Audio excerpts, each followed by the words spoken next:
All you need to know about playing Necromancer is use this and this, and you're good to go.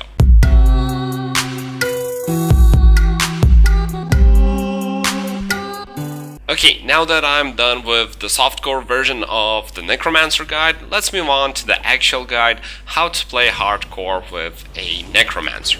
And of course you can see the table of contents somewhere in the corner, so if you want to skip to any part of this video, timestamps are in the description below.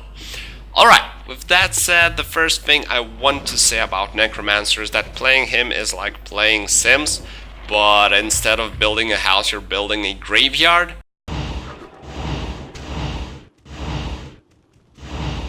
Okay, so the actual first thing I want to say about Necromancer is that you do not play Necromancer for the clear speed. He's not good at farming efficiently, and his kill speed blows, especially on higher player count. However, you do not call Sorceress overpowered based on her ability to do Ubers, now do you? So pretty much the same applies here, apart from the fun factor, and I do believe each class is fun enough to play in Diablo 2, Necromancer excels at one thing: he is absolutely amazing as your first class on hardcore. Necromancer is the safest class out there, closely followed only by Assassin, but since she lacks the ability to crowd control uniques and act bosses, Necromancer is the clear number one. You spam Decrepify, and the freaking graveyard thingy, not to mention the freaking clay golem, which for only 3 skill points gives you a 5000 hit point meat shield, which also slows enemies by a massive 56%.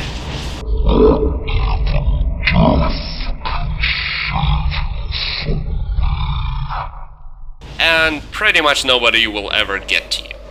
So, with that said, what kind of Necromancer should you play? That's an easy one, since Poison Necromancer doesn't exactly exist until you get your hands on Death's Web.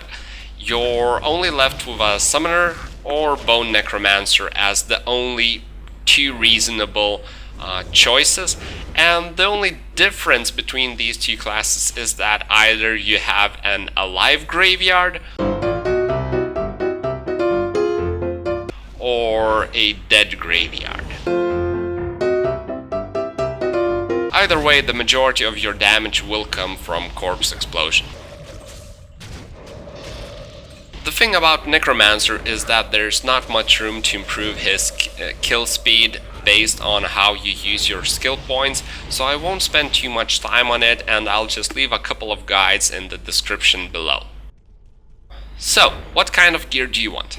That's an easy one as well. Insight. That's it. The rest really doesn't matter. I'm not even joking here. For other classes you need certain breakpoints to hit, like for a Sorceress you must have 105% faster cast rate breakpoint, or you simply can't teleport safely. For something like a Fury Druid you need a shitload of faster hit recovery, or else you will pretty much never get the opportunity to hit monsters. For Necromancer none of that really matters, cause you'll never get hit anyway. So apart from resistances, all you care about is maximizing your damage.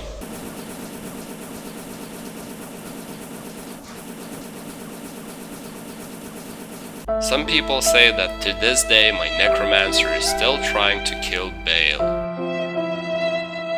As for your Mercenary gear, Necromancer is one of the few classes I'd suggest getting a Might Mercenary.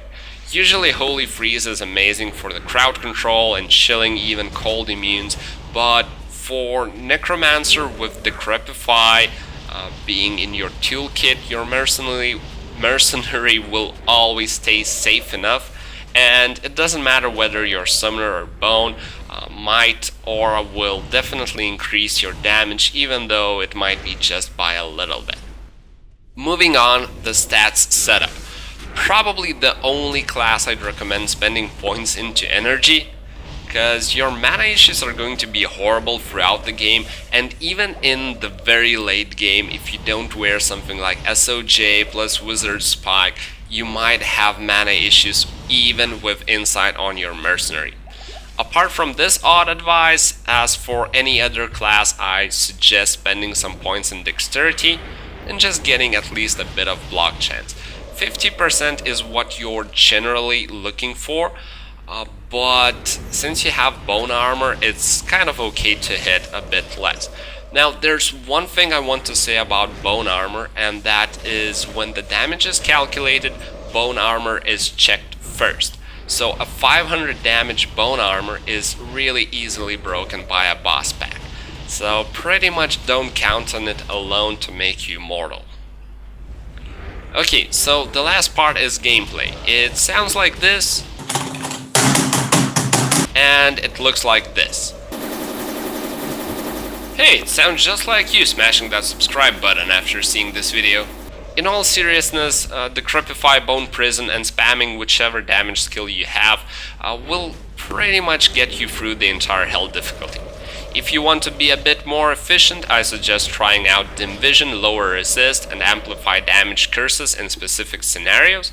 I haven't done that myself too much, so I won't make any recommendations, but I heard good things about using these curses.